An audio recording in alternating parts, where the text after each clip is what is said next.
So good day everyone. This video is essentially a bit of a primer. I've had a few conversations about the way I do some of the fly bodies that I do, and so I thought I'd do a bit of a video on how I do these. So a lot of these fly bodies I use, particularly the UV ones, I use this material. So this is, and I'll try and get a zoom in. Here we go.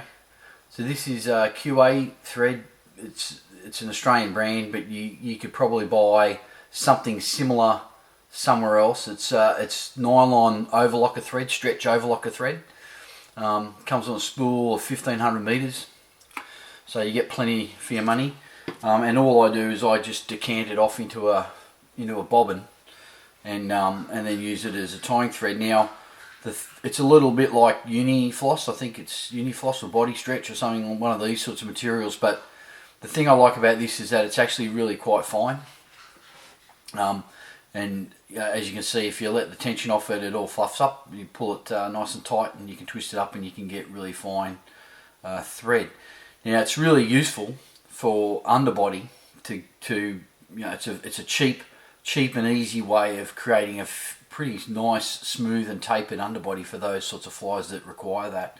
But I use it with alcohol markers or just marker pens, Sharpie pens. I'm using Copic pens here, so to colour it up. And because it's nylon, it takes alcoholic markers, alcohol-based markers, and it colours up really well. Put a UV over the top, and you can create some really good fly bodies. So this video will just be a quick primer on probably 3, maybe 4 different techniques that you can use to use this thread with. And what I'll do is I'll use these markers. I'll do probably 3 or 4 different types of bodies, and I'll only use these colours. The colours you want to use is entirely up to you, obviously. But I'll just use these just so you can understand the different effects that you can get with even just three separate colours. Alright, so without that, we'll get on into it. Okay, so the first body I'll tie up, and I'm just using a pin here and just to save ginning around with hooks. And I've added several, 4 or 5 layers of the overlocker thread, just wrapped it in there, a bit of a tapered body, no colouring whatsoever. So the first method is really just doing a fly body, just use the thread, and then you do your colouring afterwards. Now, the trick with this technique is to start with the lighter colours first and then work your way up to the darker colours. Sort of seems like a bit sort of no-brainer, but you'd be surprised. But there's a number of different options you could do here. I'll just start here, and I'll just run this colour up the back from the butt of the body, if you like, and bring this up. And I'm just doing sweeps from the back forward. And you'll see that the ink will really sort of start to soak in and colour up. So you can play around with different techniques. So now that I've done a bit of a green back, we'll add in some mustard colour and bring that down, and just sweep that down back into the green, and you can get a bit of a blended colour going on. So just creating a bit of a two-tone effect. And then if I come in with this darker green, I can sort of really bring up the body here and say around a thorax area, and bring that in over the top of that brownish colour, and you can create a bit of a different effect. And you can play around with that and sort of work out what works and what doesn't. And a good way of doing it is actually to do this is to put it on a pin and use it. It's cheap material. Put it on a pin, do several layers, play around with the colours, and see what works. And if it don't work, you can just cut it away or throw the pin away. It doesn't really matter. But so that's the first method, which is really using the overlocker thread, put the body down, finish your body, and then come in and colour up afterwards. And that's method 1. So method number 2, the second method, is probably what I would be best described as the 3-hand method. When you try it out the first time or the first few times, you sort of feel like you need a third hand. But it is probably the method I use the most in the flies that I use flies that I tie with this sort of technique, and it's the method that gives you the a segmented effect or segmentation into the pattern itself. So it's pretty straightforward to do. You just need to understand a few things as you go through it. So just to save a bit of time, I've laid down several layers of thread here, as if I was finishing my body. Now before I do the final cover or the final layer, what I'll do is that's where I'll do the colouring. So starting light to dark, for this technique what I'll generally do is come in on the body and do the lighter colour. So we'll lay down this green and just do a coat of that. Now for this technique you'll need a dubby needle, or even better still a fine, like a pin or a needle in some sort of holder like that, so you can be really precise and really fine. Now when you do, what you'll find is when you use the alcohol markers on this nylon, the alcohol as it evaporates, it makes the nylon a little bit tacky, and you sort of want that to happen. So that last dabble of ink just down in here would have tacked that up. So if I take the tension off this, you can see how it all doesn't want to unspool, because that tackiness has sort of held it in place a little bit. So that's exactly what you want to have happen. So I give myself, however many, 100 mil, 4 inches I guess, or something along these lines of thread, and then counter spin it and flatten it out. All right. And it's pretty easy to flatten out, so you don't have to wait too long. Now there's a bunch of different ways you can do this. You can do and what I'm going to do is I'm going to split the thread here, but you can split it in 2 pieces and just colour one. You can split it in 2 pieces and colour both in different colours, or you can do sometimes 3 pieces and colour 3 different pieces in three different legs and 3 different colours. To make it easy on you, I'll just do 2 and probably make it easy on me. So what I'm going to use the last 2 colours, so the darker green or the olive and the mustard colour. So what I'm going to look to do is have a fine dark green band in there, and I'll go like a 1/3, 2/3 split of the thread. And you can play around with this and work out what works. But basically you split the thread and put your finger in between it, right? And then you come in with your marker and usually do the lighter one first.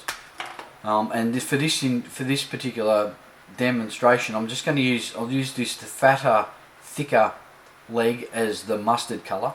So we'll do that. Now once you put the colour on, if you just leave it sit for a few seconds, maybe even blow on it slightly, and try and get that to start to evaporate, and it'll stop itself sort of glagging up a bit. And then I'll come in with the green, the darker green, and I'll do that back leg, the darker green. The same, we'll just take the tension off and let that dry out a little bit. Now you can see I've got the tension off here, nothing's unraveling, and what I'm going to do is I'm just going to slowly draw these 2 strands back together again, with the idea that I'm trying to keep the 2 colours as separate as possible, so that you get that sort of effect where they don't clump up and turn into one big colour. And then from here, all I'm going to do is I'm just going to sort of pretty much open sort of turn, is wrap this up, and depending on how wide you make the turns and depending on what colours you've used, you'll get a sort of a segmented effect there. Hopefully you can see that. You'll get a segmented effect there, and with or without some of the underbody showing through. And then from here I'll do a couple of whip finish turns. Now when it's coloured up, don't be tempted to do probably more than 2 turns, because as you can perhaps hear, it gets pretty tacky and binds up. So when you've got colour on the thread and you're going to do a whip finish, really just restrict it to a couple of turns, enough to lock it, and it'll lock itself well and truly, because it'll bind up with the ink, and then you can just trim that away. So hopefully you can see that what you've got is essentially a segmented body. Now you can be as precise or as haphazard as you like, and just play around with it, same as before. So that's method number 2. It's probably my most favourite method of using this technique. So we'll get on to the next one and we'll see how we go.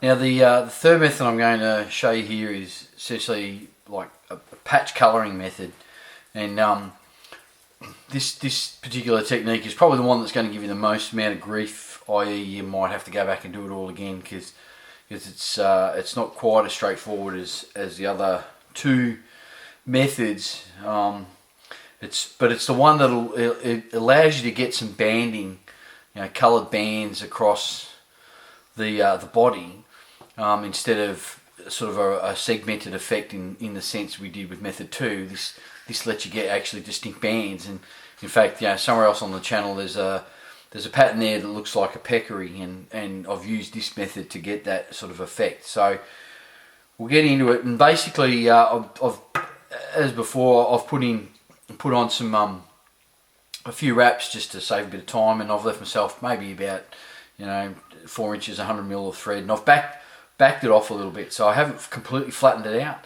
but I haven't got it wound up real tight either. And then so all I'm going to do is I'm just going to come in, I'm going to do like say maybe 5mm, quarter of an inch sort of spots, and you can play around with how much you need or you want to do, and I'm just going to come in and touch down the colours onto the leg. Now you don't want to do this method while you don't want to try and tie the whole fly and then try and do this, because the colours bleed into the woolly nylon. So the risk is that you just end up with this homogeneous colour. So this is why you do it on the leg, and you put in your bands of colour, and you can play around with your spacing and however many you want. And then once you're happy, you come in and you're just essentially wrapping them on in more or less touching turns, and you can see you can put all colour, you can leave some of the colour, and you can play around with the various modelling effect.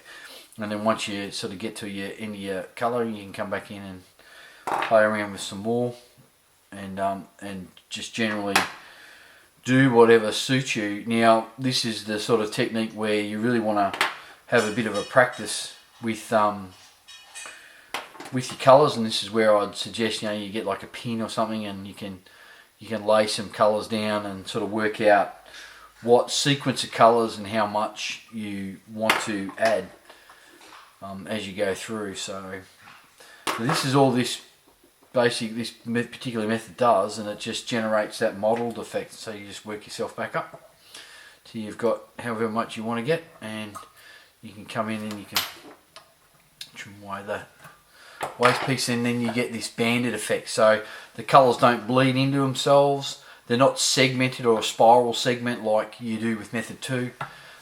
It's just bands of colour and a bit of a modelled effect, so you can play around with that. So that's method 3. Hopefully it's useful for someone.